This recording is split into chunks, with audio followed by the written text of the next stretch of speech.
By the way, if at any point you want it, there's Frank Luntz released his focus group results. All right, let's do it. Let's hear.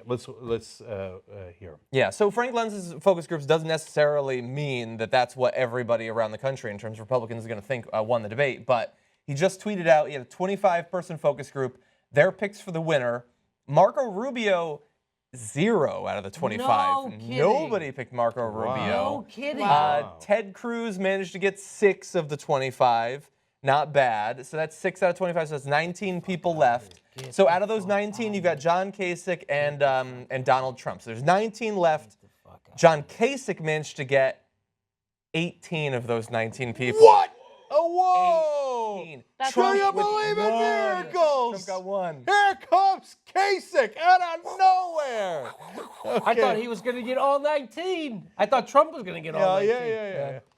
Okay. I mean, that's one focus group. We have no idea. I know, but it's actually easy to tell why. Because Kasich's strategy of lying low is working there, right? Mm-hmm. He seemed like an adult. Like he kept saying, talking about adults, I've done things. But he beats Hillary, but he kept saying that. I said that was his strength, and that's a big You know what it is? It's not even that. He got one person in that focus group every time he used the word neighborhood. Oh, that's I just wish that he talked about balancing the budget more because I feel like he doesn't emphasize that enough. Right. You know who's really got to be pissed though if this turns out to be the everybody accepts that it's because he stood back, he didn't get into the fray, he wanted civility. Ben Carson's at home right now like, oh come on, that's all I've been saying. Right. Nobody had no substance to back it up. Yeah, right? that's true. That's true. And by the way, what I said from day one about Kasich was, hey, pound that balanced budget thing home. You have been saying that. Yeah, and don't let people say, oh, that's boring or whatever. No. Say it so many times until people go, man, he did balance the budget, right? Mm-hmm. And so the minute you get people go, oh, yeah, he did do that, right? Mission accomplished, right? So interesting. So perhaps the biggest winner of the night is Kasich. I do have one other candidate for you guys, though. I want to go to video 8, and my candidate for biggest winner is actually Fox News. So let's watch. Your numbers don't add up, Let me sir. explain something. Because of the fact that the pharmaceutical companies are not mandated to bid properly, they have hundreds of billions of dollars in waste. We don't bid properly. We don't have proper bidding procedures. The reason we don't is because they take care of all of the senators, all of the congressmen, and they don't bid. They don't go out to Mr. bid. Trump? Take a look. Excuse me. You're talking about hundreds of billions of dollars. No, you're not. If we went out to the proper bid. Of course you are. No, you're not, sir. Let's put up full screen number 2.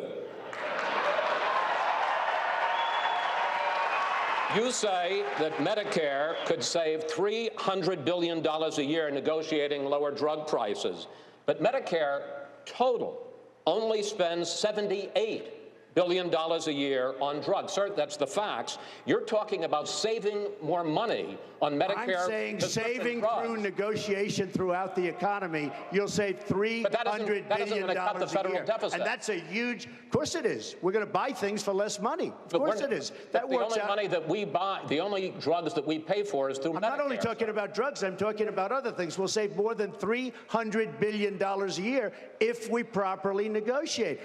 That's not what he said. No, that's not what you said. That's right. So I can't believe I'm about to say this, but you really got to give Fox News credit here.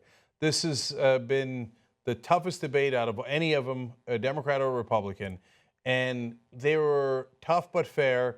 They said, look, here's what you said before, here's what you say now. They don't match up. They ran a reel of Donald Trump flip-flopping from one day to another. They say, look, here's your numbers, but they never...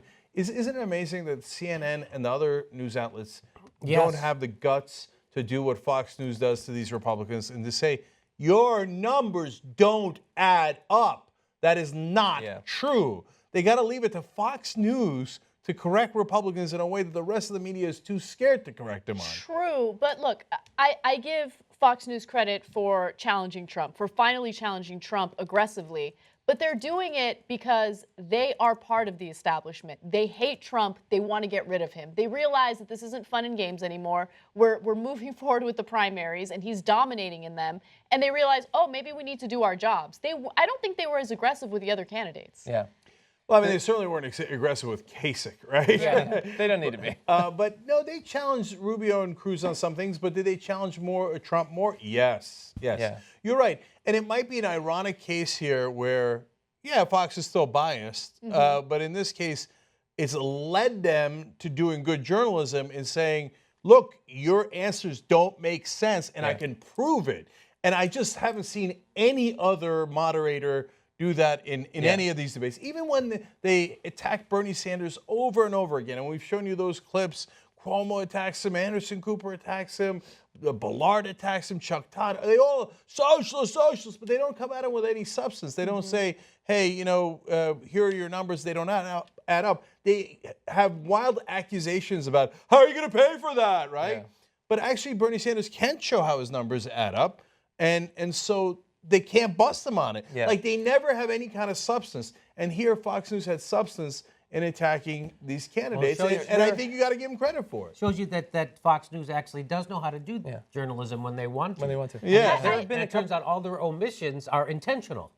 Well, that's ironic and somewhat true. But again, here I thought they did a very good job. There have been hints of it in the past, but not recently, because when people have tried to do it, they've been shouted down by the crowd.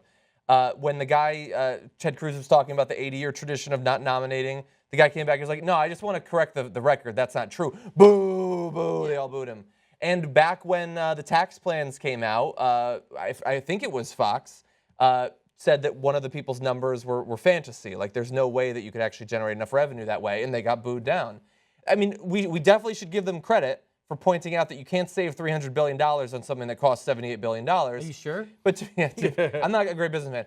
But to be fair, they could just go through all their tax plans, their health care plans, their plans to deport people. It's just the numbers don't work out. Why is that the one they did? Why don't they ever say back to Ted Cruz, you know, a flat tax really hurts working people. Yeah. It really crushes them. And It's a you'd bad have to idea. cut- And every economist knows this, and you keep saying this, so you know you're going to hurt the people you're trying to appeal with this. But they don't. They just. don't. Why is it they pick that? They don't, do they care about working people? Do they really care No. about working people? They Hell care about no. That's why they reinforcing don't the answer- establishment. They don't ask that question. Yeah. So you guys are right about the omissions, and they'd never ask them about their tax proposals because they love their tax proposals, even though they're maniacal. The closest they came is saying to Ted Cruz, can you really abolish the IRS? Yes. But there they didn't have any more specific follow-ups like they did in the other cases. But they did great. Yeah, and so you guys are right about their omissions, et cetera. And here they are in a unique position because not only are they conservatives and the Republicans are conservatives, so you can't say liberal media bias as much, but now in the beginning when you attacked any of the candidates, all the Republicans, the voters, and said, "Whoa, hey, big media," right? But now everybody's in such different camps that if you're in Rubio or Cruz's camp, you don't mind it when they attack Trump. Of course You don't mind when Fox News does that, or you don't mind when they attack Cruz because they're so entrenched now. So instead of boo, it became like, yeah, go get him, go get him. So yes, they're in a unique position to be able to actually do a tiny bit of journalism. But credit where credit is due, they did do it tonight.